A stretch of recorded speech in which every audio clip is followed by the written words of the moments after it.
The old Higgins farmhouse stood silhouetted against a bruised, twilight sky, a skeletal frame against the fading light. Every town has a place like it, a house with a story that gets passed down in hushed tones, each telling adding a new layer of dread. For this town, it was the Higgins place. The story was always the same, the cellar. They said it was alive, that it collected voices. Every year, a new one was added to the chorus of whispers that echoed from beneath the floorboards. Tonight, Cassie was going to find out if the rumors were true. She'd heard the whispers her whole life, tales of people who went in and never came out, or who came out changed, their eyes vacant, their minds fractured. They said the house called to certain people, the curious, the brave, the foolish. Cassie wasn't sure which one she was, only that the pull of the unknown was stronger than the fear coiling in her gut. The front door groaned open, under the gentle pressure of her hand, a sound like a dying man's last breath. Inside, the air was stagnant, thick with the dust of forgotten years. Moonlight streamed through grimy windows, painting stripes of silver across the decaying furniture. Her flashlight beam cut a sharp, nervous path through the gloom. It danced over peeling wallpaper, a child's rocking horse frozen midrock, and a grand, dust-shrouded piano in the corner. But Cassie wasn't here for the ghosts of the living room. Her destination was a narrow door tucked away behind the main staircase. The cellar door. It was made of heavy, dark wood, bound with rusted iron straps. A simple iron ring served as the handle. Taking a deep, shaky breath, she pulled. It resisted for a moment, then swung inward with a low, mournful creak that seemed to echo from the very bones of the house. The smell hit her first. It was a vile, cloying mixture of damp, packed earth, rot, and something else. Something metallic and coppery that made the back of her throat ache. Blood. It smelled like old blood. She hesitated at the top of the stairs, her heart hammering a frantic rhythm against her ribs. The whispers were faint at first, barely audible, like the rustling of dry leaves. But they were there, a sibilant hiss that slithered up from the darkness below. She clicked her flashlight back on, its beam plunging into the abyss. The stairs were steep and narrow, their wooden treads worn smooth by the passage of time. Each step she took seemed to amplify the silence, the creak of the wood under her boots echoing in the oppressive quiet. One step, 2 steps.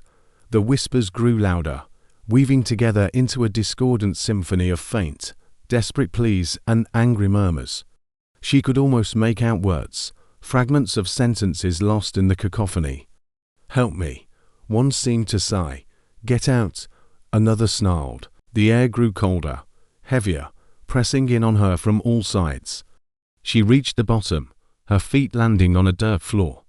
The cellar was larger than she had expected, a cavernous space that her flashlight struggled to fully illuminate. The walls were rough-hewn stone, slick with moisture, and then she saw it. In the center of the room was a pit, a ragged hole in the earth about 10 feet across. A faint, pulsating red glow emanated from its depths, casting long, dancing shadows that seemed to writhe and twist like living things. It was the source of the whispers, the source of the bloody smell. It was the heart of the house. Drawn by a morbid curiosity she couldn't explain, Cassie moved closer. The glow intensified, painting the cellar in shades of crimson and black. The whispers were a roar now, 1,000 voices screaming at once, their spectral agony washing over her in waves. And as her eyes adjusted to the hellish light, she saw them, the faces. Embedded in the earthen walls of the pit, countless faces stared back at her, their features twisted in eternal torment. Men, women, children. Their eyes were wide with terror, their mouths stretched open in silent screams. The light wasn't just a glow. It was a reflection, pulsing off the sheer terror, etched onto those ghostly visages. She felt a wave of nausea and stumbled back, but it was too late. She had stepped too close. In the blink of an eye, a hand shot out from the edge of the pit. It was pale and thin, with long, dirt-caked fingers. It clamped around her ankle like a manacle.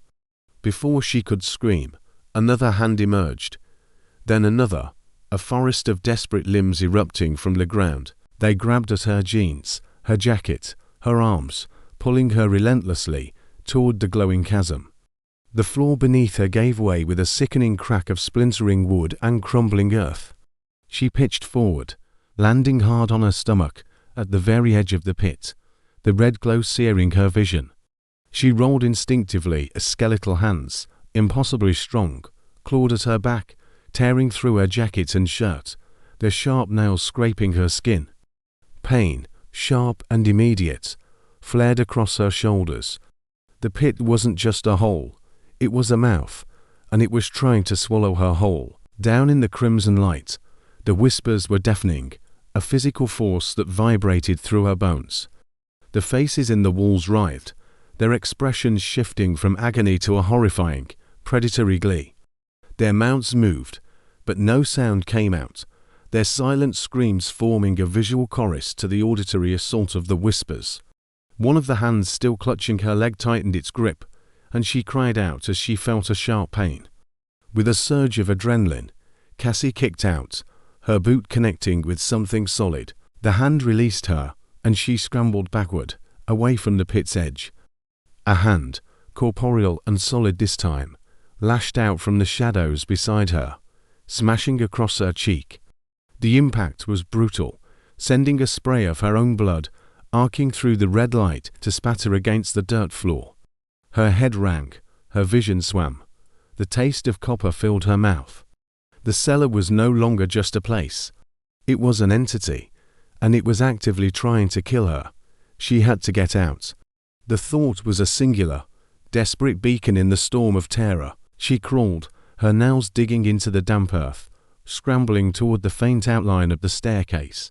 But the cellar was fighting her.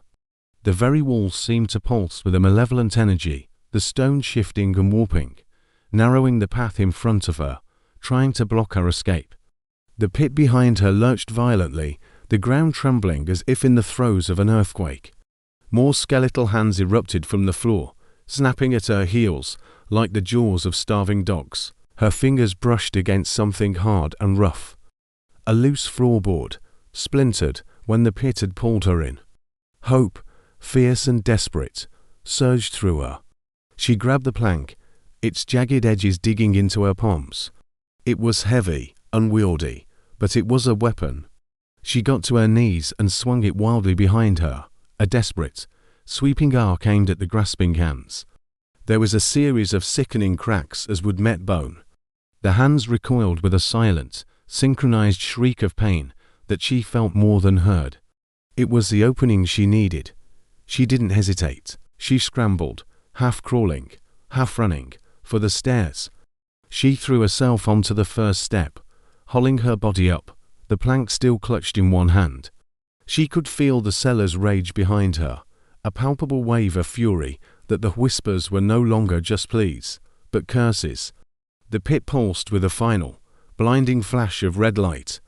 With a deafening boom that shook the entire house, the heavy cellar door at the top of the stairs slammed shut, plunging the staircase into absolute darkness. The sudden silence was almost as terrifying as the noise had been. Cassie didn't stop. She crawled up the remaining stairs in the pitch black, her breath coming in ragged, painful sobs. She fumbled for the iron ring, her fingers shaking so badly she could barely grasp it.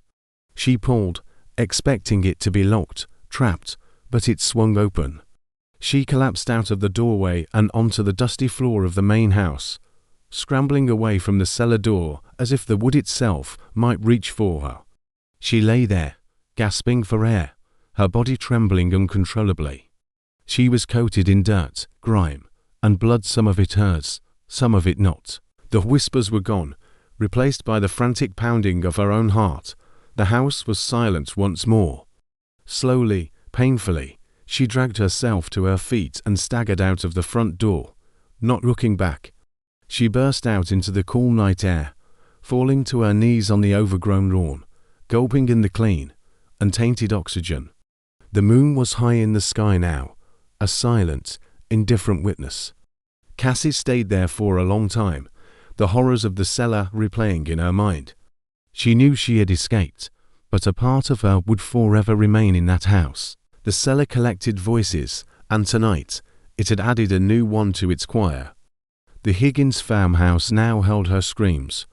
They would echo there, in the blood and the whispers, forever. Thank you for watching. If you enjoyed this story, don't forget to like, subscribe, and hit that notification bell so you don't miss our next descent into darkness.